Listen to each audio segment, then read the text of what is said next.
फिर उसके बाद गोमती पहुंच गए, गोमती अर्थात सुल्तानपुर आ गए, सुल्तानपुर आज का।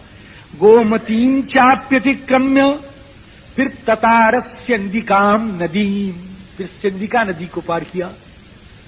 अब सिंधिका नदी का नाम मैंने बहुत खोजा लेकिन मुझे मिला नहीं, लेकिन साल भर पहले मैं वाल्मीकि जी कथा कह, साल भर नहीं ज्यादा हो गया होगा, वाल्मीकि जी कथा कह रहा था तो उस समय मुझको मिल गया सिंधिका नदी का नाम। तो आपको अपनी बुद्धि से मिल गया? मिला तो नहीं महाराज, कोश में नहीं मिला, ग्रंथों में नहीं मिला, तो मिला तो बुद्धि से नहीं, बुद्धि से नहीं मिला। फिर कहां मिला? गोस्वामी जी के ग्रंथ में मिल गया कि सई तीर बसी चले बिहाने श्रृंग बेरपुर तब नियराने। ये सई नदी, प्रतापगढ़ में सई नदी का भगवान ने अतिक्रमण किया है ना। तो यहां पर सई नदी को पार करके अयोध्या की सीमा, वहीं पर कौशल की सीमा नहीं कह रहा हूं, अयोध्या की सीमा वहां तक थी महाराज। अयोध्या की सीमा का जब अतिक्रमण करने लग गए तो भगवान अयोध्या की ओर देख करके आंखों में आंसू भर करके पुलकित सर्वांग होकर के, हे मातृभूमि हम आपको प्रणाम कर रहे हैं। आपके अंदर निवास करने वाले जितने देवता हैं, जितने लोग हैं, उन सबको हम प्रणाम कर रहे हैं। हम आपसे अलग होकर के 14 वर्ष के लिए पिता की आज्ञा का पालन करने जा रहे हैं। आने के बाद फिर हम आपका दर्शन करेंगे। अयोध्याम उन्मुखो धीमान प्रांजलिर्वाक्यमब्रवीत। इस प्रकार आगे पड़े, श्रृंगबेरपुर पास में आ गया। एक बड़ा इंगुदी का वृक्ष था, ठाकुर जी ने उसको देखा और देख करके कहा, लक्ष्मण इसी इंगुदी वृक्ष के नीचे हम आज विश्राम करेंगे। उसी इंगुदी वृक्ष के नीचे लक्ष्मण जी महाराज ने कुछ व्यवस्था कर दी। श्री सीताराम जी महाराज विराजमान हो गए। श्रृंगबेरपुर के राजा गुह ने, निषाद राज ने जब सुना कि राम जी आए हैं, दौड़ पड़े। उनका परिचय वाल्मीकि जी महाराज कर रहे हैं कि तत्र राजा गुहो नाम। मैं क्या बताऊं, इसको छोड़ के जा रहा हूं, मेरा हृदय करा रहा है। रामस्यात्म सखा, राम जी के सखा हैं ये सखा आज नहीं बने, ये राम जी के पहले के सखा है। अभी मिले नहीं है, परिचय दे रहे हैं कि तत्र राजा गुहो नाम रामस्य आत्मसमसखा। आत्मसखा समसखा मतलब राम जी के प्राणों की तरह प्यारे हैं। ऐसे श्री निषाद राज जी ने जब सुना, आए और आने के बाद महाराज जी ठाकुर के चरणों में प्रणाम किया। भगवान ने निषाद राज जी को उठा करके अपने हृदय से लगा लिया। महाराज जी तमार्थ संपरिस्वज्य गुहो राघवमब्रवीत। और जब सब निषाद राज ने सब समाचार सुना, निषाद राज बड़े दुखी हो गए कि स्वामी आप तो राजा बन के रहेंगे। इसके बाद कि मेरे पिता ने मुझको जंगल दिया, क्या पिता ने जंगल दिया होगा, लेकिन आप राजा बन के रहेंगे। क्या मैं राजा कैसे बनूंगा? कि ये राज्य है कि नहीं है? यहां के राजा आप हैं, आज से यहां का खजाना आपका है, यहां का राजमहल आपका है।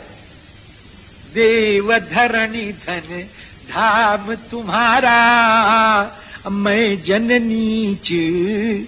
देव धरणी धन धाम तुम्हारा, स्वागतम ते महाबाहो तवेयम अखिलामही वयम प्रेष्या। कि तुम कैसी बात कर रहे हो, तुम कहां रहोगे? अगर तुम्हारे राज्य में हम रहेंगे तो तुम कहां रहोगे? कि स्वामी राज्य चलाने के लिए विश्वस्त सेवकों की भी जरूरत पड़ती है ना। तो देव धरणी धन धाम तुम्हारा, मैं जननीच सहित परिवारा। मैं आपका सेवक हूं। वयम प्रेस्या भवान भरता साधु राज्यम प्रसादिनः। भगवान ने उठा करके फिर हृदय से लगाया कि सखा, हमारी मां ने हमको कहा है दंडकारण्य जाने के लिए। जब तक हम दंडकारण्य नहीं पहुंचते तब तक हमारी मां की आज्ञा पूरी नहीं होगी, इसलिए हम सखा यहां नहीं रहे। निषाद जी ने कहा फिर नगर में चलिए। कहे हम नगर में नहीं जा सकते, क्या हम वहां से फल कंदमूल फल लाते हैं? क्या सखा हम कुछ नहीं लेंगे।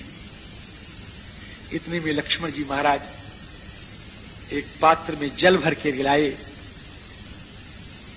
भगवान ने उस जल का पान किया है और उसी जल को पी करके लक्ष्मण ठाकुर जी रह गए, और जो बचा हुआ जल था प्रसाद रूप में लक्ष्मण जी ने ले लिया।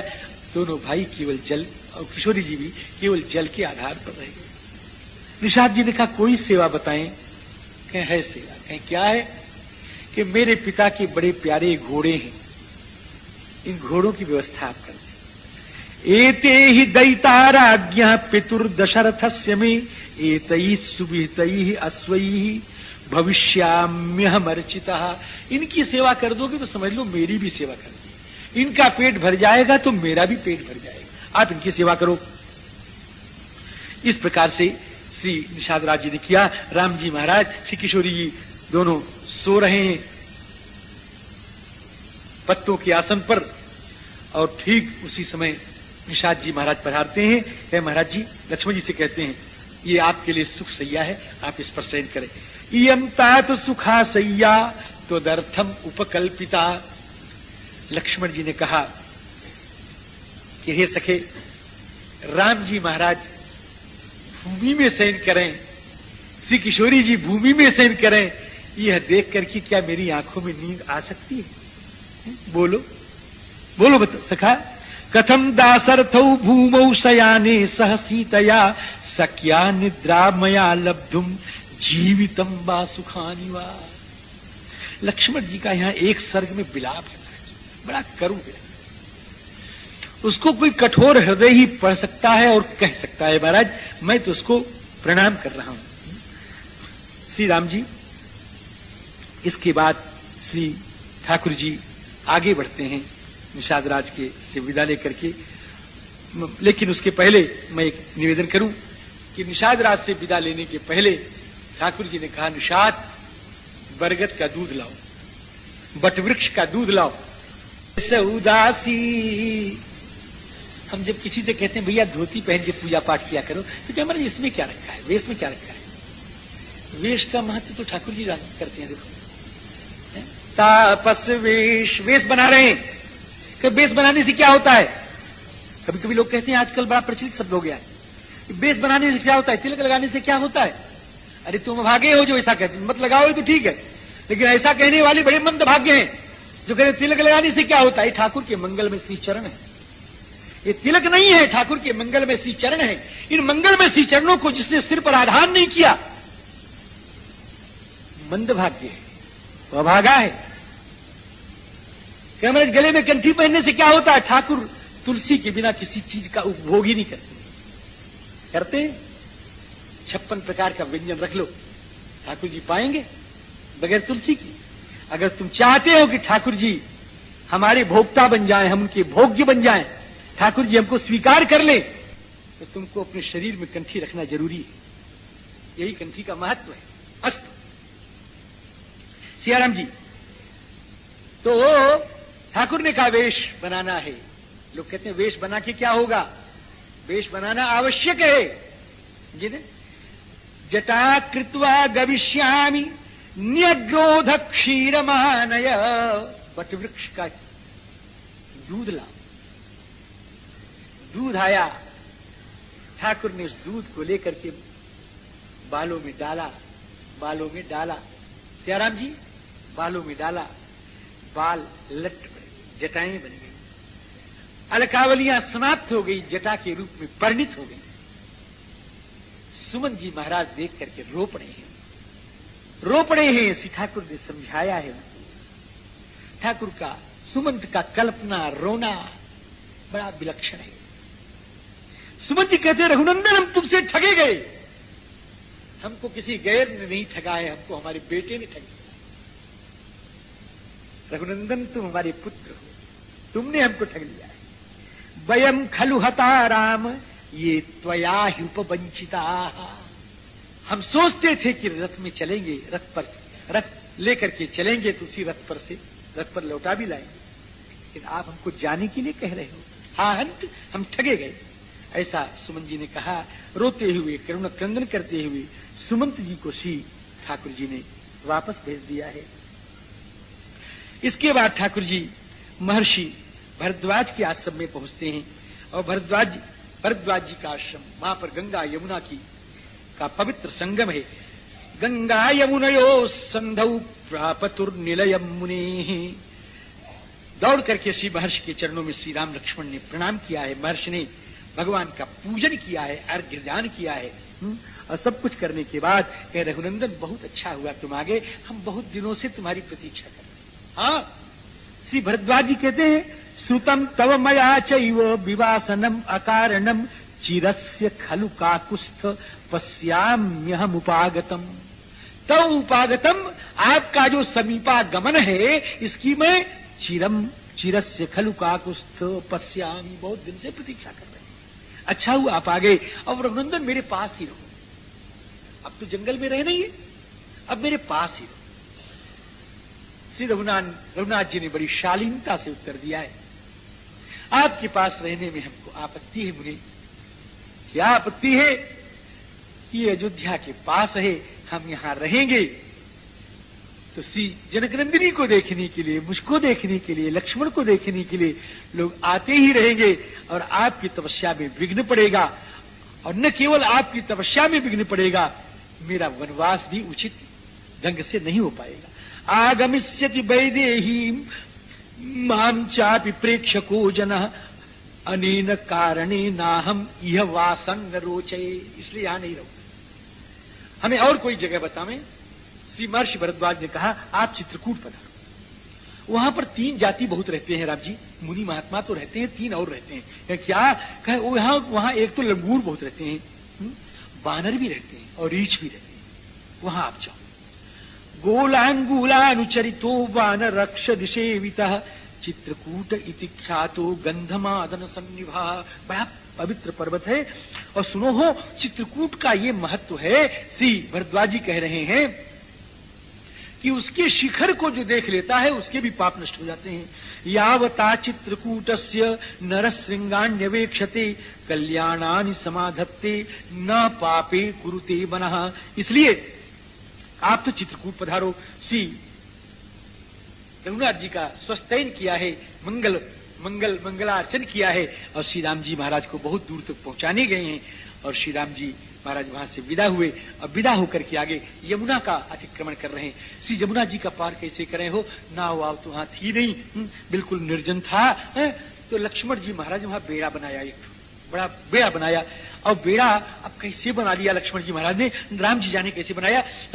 वहां पर वेद की डाली लाए, जामुन की डाली लाए। हाँ हो, ये सब जल खाने वाले पेड़ हैं, ये सब लाए और ला करके बढ़िया लक्ष्मण जी ने अकेले बनाया है।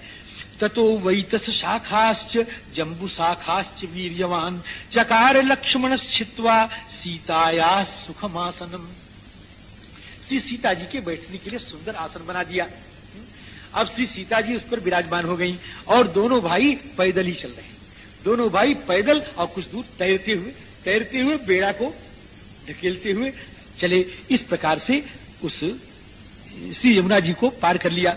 आगे चलकर के एक श्याम बट मिला है महाराज जी, उस श्याम बट को प्रणाम किया है श्री किशोरी जी ने और वहां पर एक रात्रि निवास किया। बिल्कुल निर्जन बियावान जंगल, एक बरगद का वृक्ष, वहां तीनों ने निवास किया है। इसके बाद चलते चलते श्री चित्रकूट जी विराज पहुंच गए और चित्रकूट में महाराज जी वहां पर चित्रकूट में महर्षि वाल्मीकि जी के पास जाते हैं और वाल्मीकि जी को तीनों ने प्रणाम किया है। ईद सीता च रामश्च लक्ष्मणश्च कृतांजलि अभिगम्याश्रमं सर्वे वाल्मीकिम अभिवादयन्। वाल्मीकि जी महाराज का अभिवादन किया। वाल्मीकि जी की आज्ञा से चित्रकूट में ठाकुर जी ने निवास कर लिया। और इधर श्री सुमंत जी महाराज ने जब समझ लिया कि राम जी जंगल चले गए, लौटने की कोई आशा तो है नहीं, अयोध्या में प्रविष्ट होते हैं। और अयोध्या में कैसे प्रविष्ट होते हैं राम जी, बड़ा विचित्र दृश्य है कि सुमन जी महाराज ने चारों तरफ से अपने मुख को यो डल दिया, एकदम यहां तक यो मुंह में लवादा ओढ़ लिया महाराज जी। क्यों? कौन सा मुख दिखाऊंगा अयोध्या वासियों को, कौन सा मुख दिखाऊंगा। स राजमार्ग मध्येन सुमंत्र पिहितानन। अपने मुंह को ढक करके जा रहे हैं महाराज जी। सारे नगर में घोड़ों के साथ सुमंत को आते हुए राम से विहीन रथ को देख करके हाहाकार मच गया है। एक बार फिर वही स्थिति उत्पन्न हो गई जो पहले थी। हाहाकार कृता नारिया रामा दर्शन कर्षिता पुरम तदासीत पुनरेव संकुलम। पुनः वही स्थिति आ गई। श्री चक्रवर्ती जी महाराज ने जब सुमन जी को देखा है, बफल पड़े हैं, बिलखाए उठे हैं कि सुमंत मेरे राम जी कैसे हैं, मेरे राम जी ने क्या कहा। ऐसा बड़ा विलाप किया है चक्रवर्ती जी महाराज ने। सुमन जी ने कहा, महाराज मैं क्या बताऊं, मेरी हालत कुछ मत पूछो, मेरे घोड़े भी नहीं लौटना चाहते थे। इन मेरे घोड़ों के आंखों से भी शोकाश्रु बह रहे थे चक्रवर्ती जी। हे राजन, हे महाभाग, हे स्वामी, इसी से आप अंदाजा कर ले। मम त्वस्वा निवृत्तस्य न प्रावर्तन्त वर्तमनि उष्णम अश्रु विमुंचन्तो रामे संप्रस्थिते वनम। इसके बाद श्री कौशल्या जी का बड़ा विलाप हुआ, बड़ा करुण विलाप है महाराज, बहुत करुण विलाप श्री कौशल्या जी का है। और करुण विलाप करते करते सुमन जी ने बहुत समझाया है माता। करुण विलाप करते करते माता ने चक्रवर्ती जी को उलाहना देना शुरू कर दिया है। बड़ी करुण उलाहना है। और चक्रवर्ती जी का उसके बाद क्या उत्तर है वो अतिशय करुण है। कथा तो हमारी पिछड़ गई है, लेकिन आज अब बढ़ने की हमारी सामर्थ्य भी नहीं है, इस प्रसंग को छोड़ना भी नहीं है, और अगर नहीं छोड़ूंगा तो कहने की सामर्थ्य भी अब नहीं है। आज का प्रसंग यही विराम करेगा। आगे का जो भी चरित्र होगा आपको कल प्रातः काल ठाकुर के सामर्थ्य के अनुसार सुनाया जाएगा। श्री राम। पूजन्तम राम रामेति मधुरम मधुराक्षरम आरुह्य कविता शाखां वंदे वाल्मीकि कोकिलम। श्री सीतारामचंद्र भगवान की जय। श्री हनुमान जी महाराज की जय। श्री वाल्मीकि जी महाराज की जय। श्री तुलसीदास जी महाराज की जय। जय जय सीता।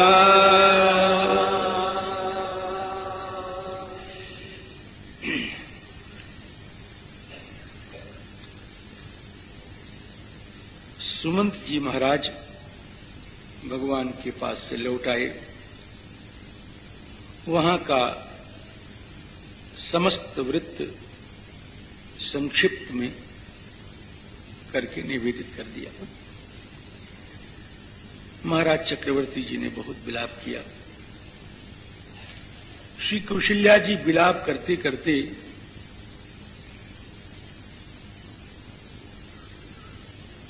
चक्रवर्ती जी को उपालंब भी कर रही हैं। श्री कौशल्या कहती हैं कि मेरी प्यारी पुत्र वधू, मेरी आंखों की पुतलिका जंगल में ठंडा गर्म ये सब कैसे बर्दाश्त करेगी। कथम उष्णम च शीतं च मैथिली विषहिष्यते। जंगली फल, जंगली कंद, जंगली मूल, निवारादिक भोज्य पदार्थ मेरी सीता कैसे खा पाएगी। वन्यम नैवारमाहारम कथम सीतोपभोक्ष्यते। जब बड़े बड़े क्रूर मांसभोजी सिंह बाघ रीछ जब गर्जना करेंगे तो मेरी बेटी उनको कैसे सुन पाएगी। कथम क्रव्याद सिंहानाम शब्दम श्रोष्यत्य शोभनम। आहंत। अब वो दिन कब आएगा जब श्री सीताराम की जुगल जोड़ी का मैं दर्शन करूंगी। महाराज आपने बहुत हट करके